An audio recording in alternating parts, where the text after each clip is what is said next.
Assalamualaikum warahmatullahi wabarakatuh. Bismillah, alhamdulillah.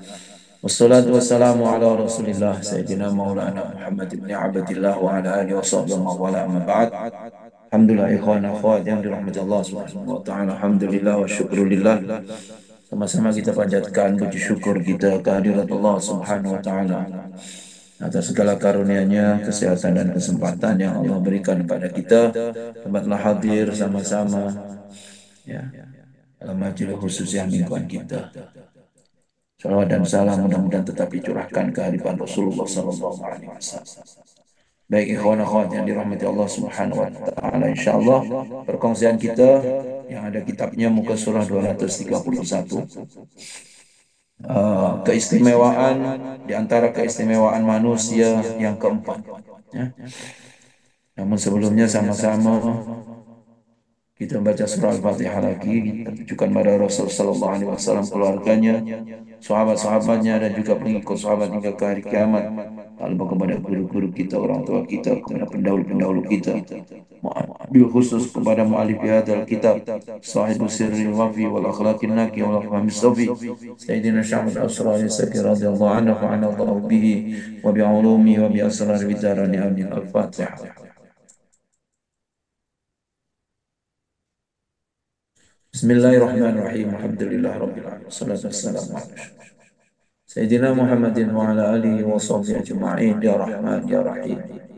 Ya Latif ya Karim ya Allah ya Azim ya Fatah ya Alim. Iftah qulubana wa qulub ahlina wa dhurriyyatina bi futuhil arifin. Wa faqihna bid-din wa 'allimna at-ta'wil wa hdina ila sawa'is sabil. Allahumma rzuqna ya Rabb fahman nabiyyin wa hifdzal mursalin wa ilhamal malaikatil muqarrabin fi afiyatin ya arhamar rahimin. Wa sallallahu ala sayyidina Muhammadin wa ala alihi wasallam. Alhamdulillahi rabbil alamin. Bismillahirrahmanirrahim. Qala al-musannif rahimahullah wa nafa'ana bihi wa bi'ulumihi wa bi asrarihi darain. Baik ikhwan akhwat yang dirahmati Allah Subhanahu wa taala. Jadi Allah Subhanahu wa taala jadikan manusia di antara hamba yang paling mulia.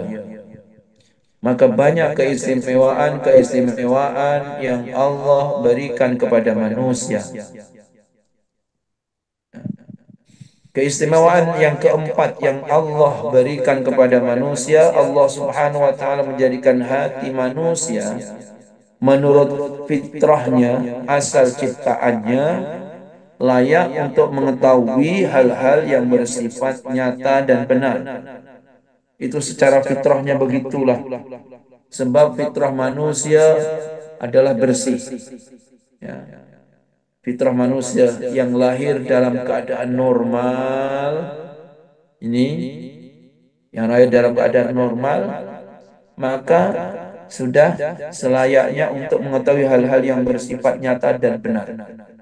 Sebab lurus kan, yang menjadikan seseorang itu melihat yang benar menjadi tak benar, ataupun melihat yang tak benar menjadi benar karena pengaruh, ya, karena pengaruh, karena pengaruh minuman keras, karena pengaruh narkoba. Itulah kalau yang asli, ya, sifat semula jadi manusia adalah secara fitrahnya akan mengetahui perkara yang bersifat nyata dan benar.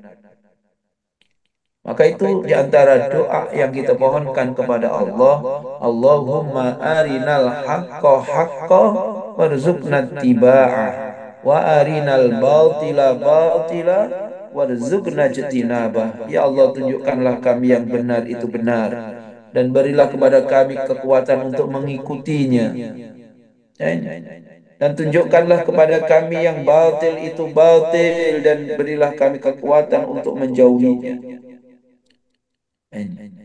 Maka hakikatnya akan menerima yang benar. Maka di antara maqasidus syariah adalah menjaga akal kita, menjaga akal dari perkara-perkara yang merusakkan.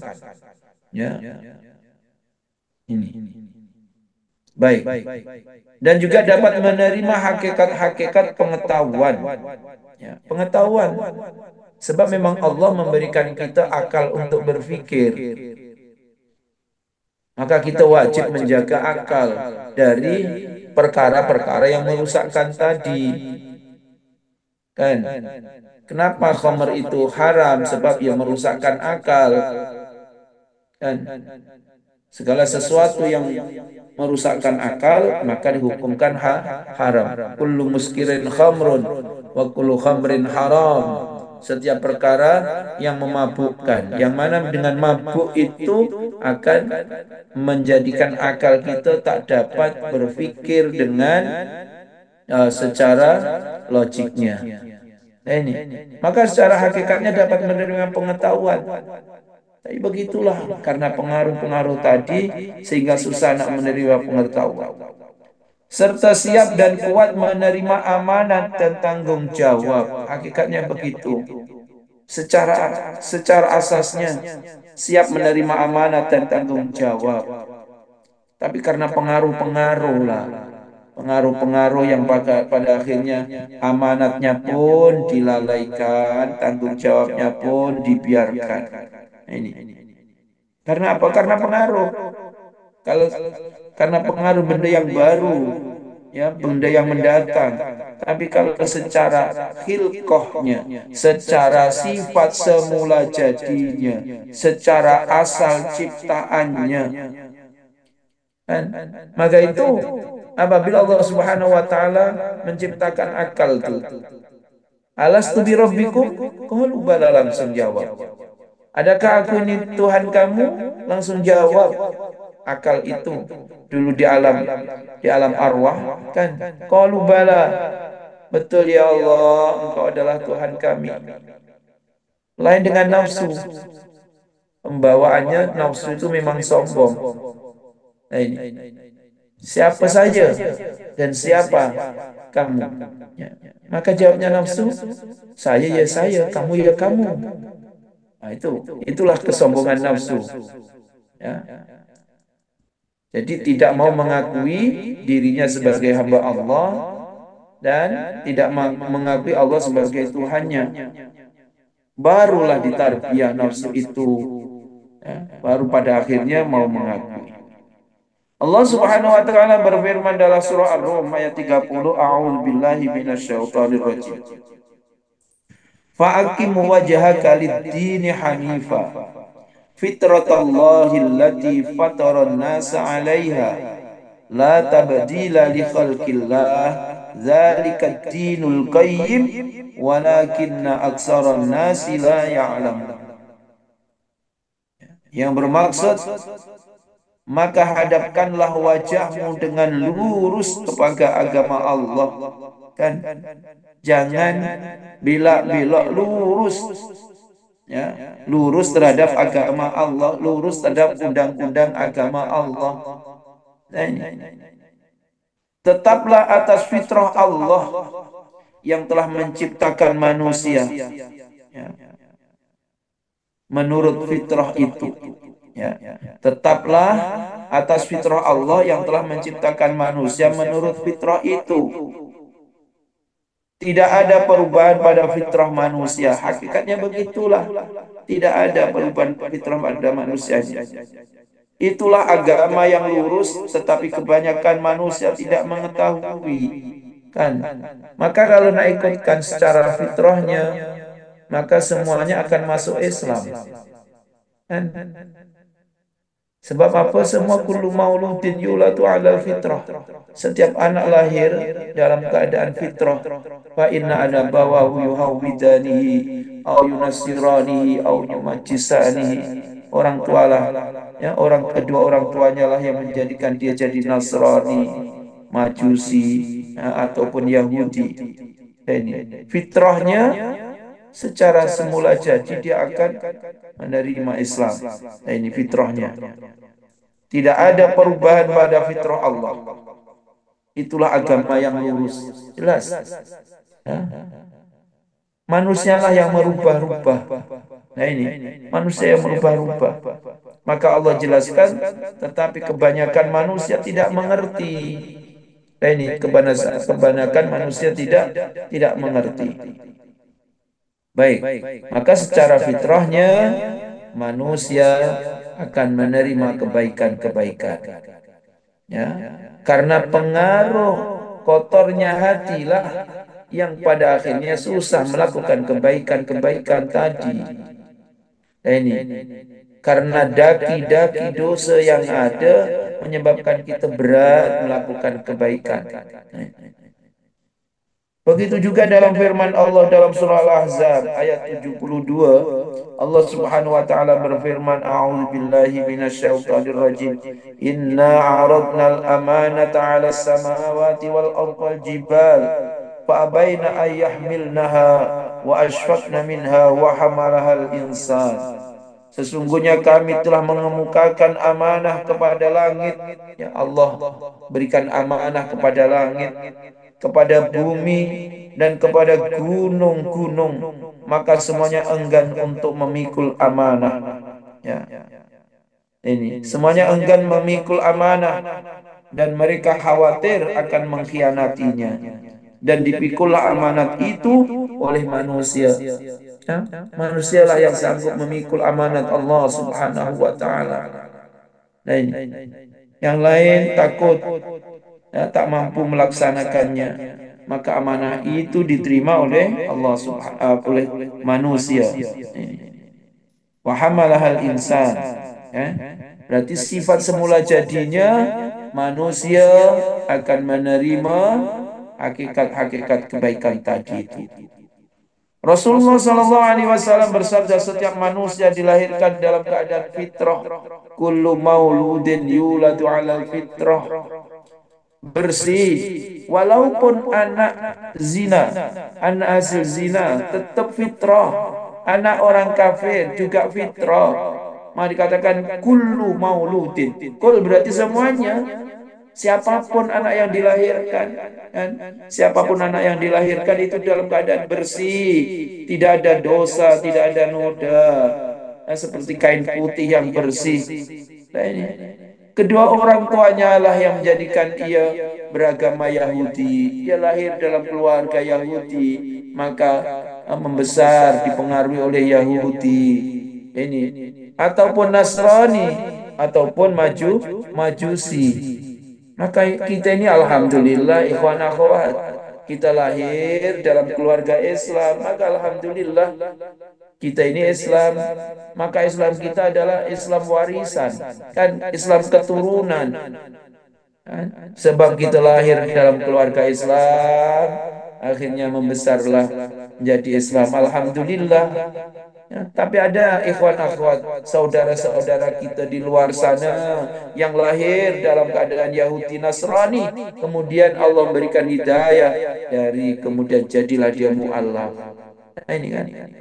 Begitu juga sebaliknya ada orang yang dipilih oleh Allah lahir di antara hamba-hambanya yang beriman, tapi keimanannya itu tak dijaga, keislamannya itu tak dijaga, yang pada akhirnya dia melakukan perkara-perkara yang menyebabkan dia terkeluar dari Islam. Nah, ini atau memang sengaja keluar dari Islam. Kan?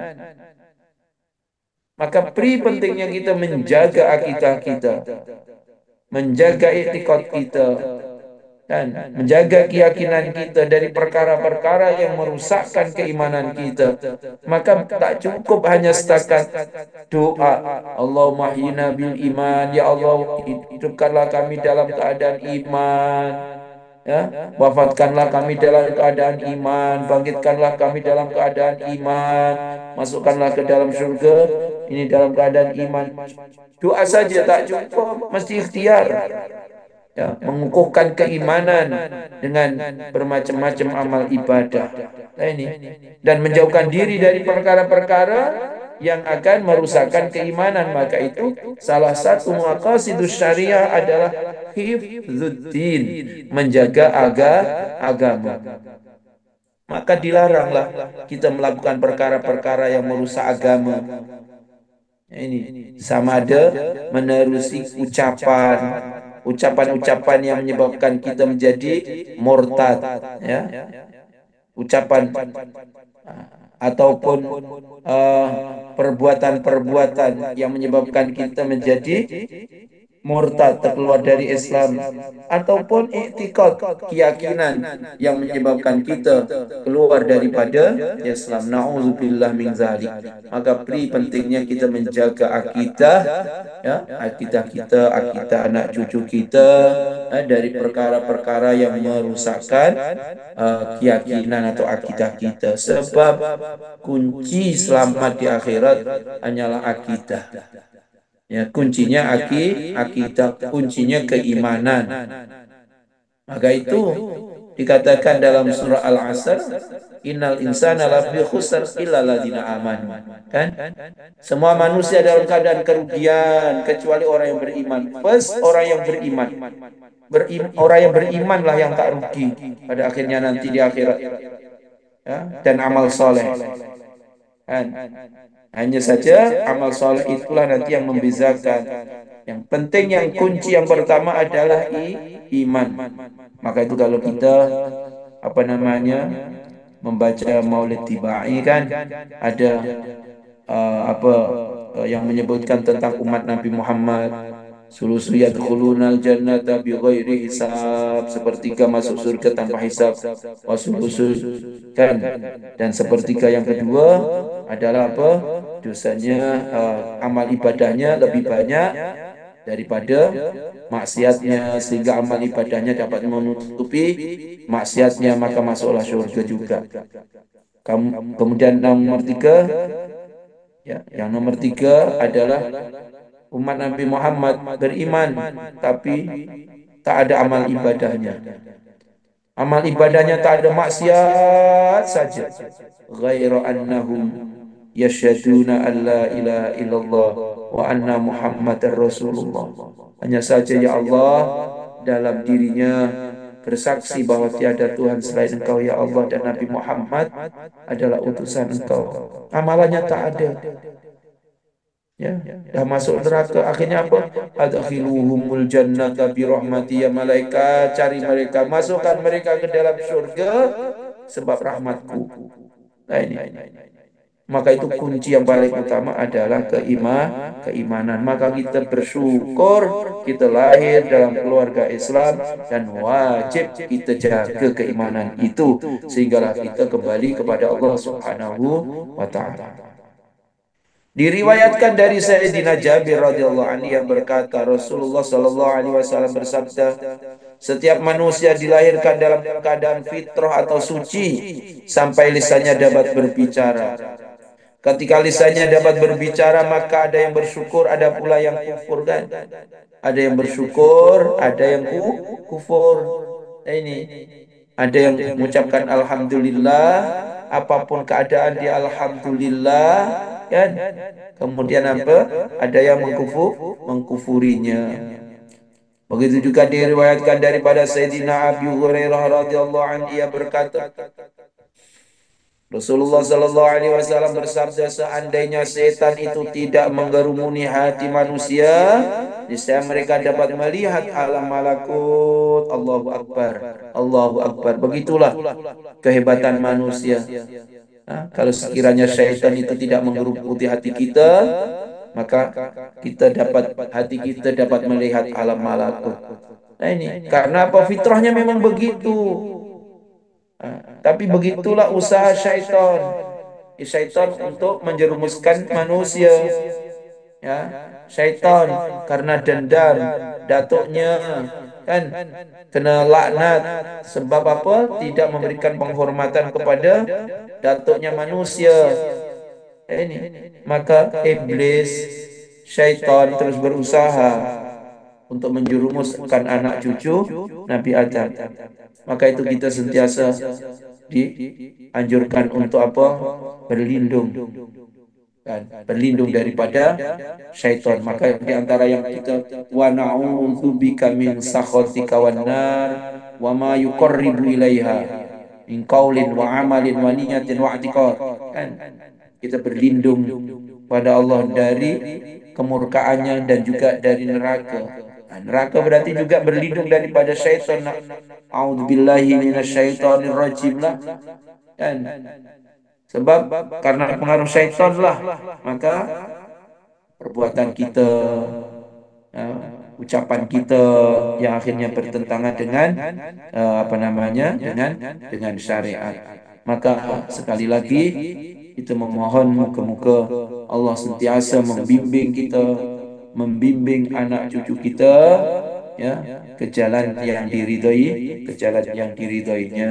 Ini ke jalan yang diridhoinya, jalan yang membawa kebahagiaan dunia dan akhirat. Maka alhamdulillah Allah bimbing kita, Allah buka hati kita mau kumpul-kumpul dengan orang-orang yang baik, mudah diajak berkumpul dengan untuk berzikir. Alhamdulillah itu satu nikmat tuan-tuan ikhwan akhwat yang dirahmati Allah. Tak semua orang mudah diajak berzikir, tak semua orang, kan? Maka Allah Subhanahu wa taala memilih kita. Allah berikan pertolongan kepada kita untuk sentiasa dapat berzikir kepada Allah, maka itu satu kenikmatan. Satu kenikmatan. Sekali lagi tiada kata-kata yang perlu, yang layak kita ucapkan kecuali hanya alhamdulillah. Apapun keadaan alhamdulillah. Maka itu alhamdulillah ala kulli halin wa ni'matin. Kan kita dapat bersyukur pun kita alhamdulillah. Ya, tak semua orang dapat bersyukur. Berarti akhirnya apa? Setiap saat kita hanya alhamdulillah. Alhamdulillah, alhamdulillah. Maka tak heran kalau kita ada ulama-ulama apapun, ya setiap saat hanya alhamdulillah. Kalau ditanya keadaannya macam mana? Alhamdulillah. Gitu aja. Keadaannya alhamdulillah. Ya, keadaannya alhamdulillah. Senantiasa bersyukur. Kan? Kita teringat kisah antara Nabiullah Ibrahim dengan Nabiullah Ismail, kan? Apabila Nabiullah Ismail sudah berkeluarga di Mekah, kan? Ibrahim pun datang. Kemudian apabila sampai di Mekah, Nabi Ismail tak ada, yang ada hanya istrinya, kan, istri yang pertama. Kemudian ditanyalah tentang keadaan keluarganya macam mana. Itu keluh kesah, tak bersyukur. Maka akhirnya apa kata Nabi Ibrahim? Sampaikan salam saya kepada kepada Ismail. Dia tak tahu kalau yang datang itu Nabi Ibrahim, tak bilang lah kalau dia adalah Nabi Ibrahim mertuanya, dia tak bilang. Hanya titip salam kepada Ismail dan sampaikan kepada Ismail, bilang dengan dia suruh mengganti pintu rumahnya. Nah, kemudian Ismail pun datang. Ya, tadi ada orang tua datang, kirim salam kepada kamu. Dan dia mengatakan, suruh tukarlah pintu rumahnya. Ya, kata Nabi Ismail, kamu tahu tak yang datang itu siapa? Itulah ayah saya, Ibrahim alaihissalam. Dia menyampaikan salam dan pesan itu, maksudnya apa? Pesan supaya mengganti, untuk menceraikan kamu. Nah, di antaranya sebabnya apa? Karena dia tak bersyukur dalam keadaannya itu, tak bersyukur. Nah, ini. Kemudian yang kedua kalinya apabila Nabi Ismail nikah lagi, kemudian Nabi Ibrahim pun datang, ya. Kemudian datang Nabi Ismail pun ketepatan tak ada. Nabi Ibrahim pun tanya, macam mana keadaanmu? Alhamdulillah. Keadaan keluargamu macam mana? Alhamdulillah. Hanya alhamdulillah. Alhamdulillah itu aja yang disampaikan. Walau apapun keadaan, dia tak cerita keadaannya. Kan dia tak cerita keadaannya kepada Nabi Ibrahim. Dia pun tak tahu itu siapa, tak tahu. Dia hanya cerita alhamdulillah, alhamdulillah. Nah, lepas itu Nabi Ibrahim pun pulang, sampaikan salam saya kepada Ismail dan bilang kepada Ismail suruh mengekalkan pintu rumahnya. Allahu Akbar. Apa kata Nabi Ismail apabila dah balik? Tahu tadi ada orang tua datang ke sini. Kemudian kirim salam dan dia berpesan supaya itu rumahnya untuk dikekalkan. Allahu Akbar. Kata Nabi Ismail, tahu tak siapa yang datang? Dialah ayahku. Kan kirim salam kemudian berpesan begitu supaya mengekalkan kamu. Dikekalkanlah kekeluargaannya. Di antara kata ulama, di antara rahasianya apa? Karena dia senantiasa bersyukur tadi. Apapun keadaan, apapun keadaan, Maka itu apapun keadaan kita tak perlu cerita dengan orang-orang lain, kan? Apalagi orang yang belum dikenal. Ah, Sebab hakikatnya kalau kita cerita, hakikatnya kita ini mengadukan Allah kepada orang tersebut. Berarti menunjukkan kalau kita cerita, kita ini tak ridho. Kalau ditanya, macam Kak Batam sekarang? Alhamdulillah. Walaupun pening macam mana pun. Kan? Nak cari penghasilan susah. Kan? Kemudian orang kampung tanya, macam mana keadaan Kak sana? Alhamdulillah. Macam mana kerjaan? Alhamdulillah. Itu aja. Kan insya Allah. Kan? Allah akan jamin. La in syakartum la azidannakum. Ya, kalau kamu mensyukurinya akan aku tambah. Pokoknya alhamdulillah.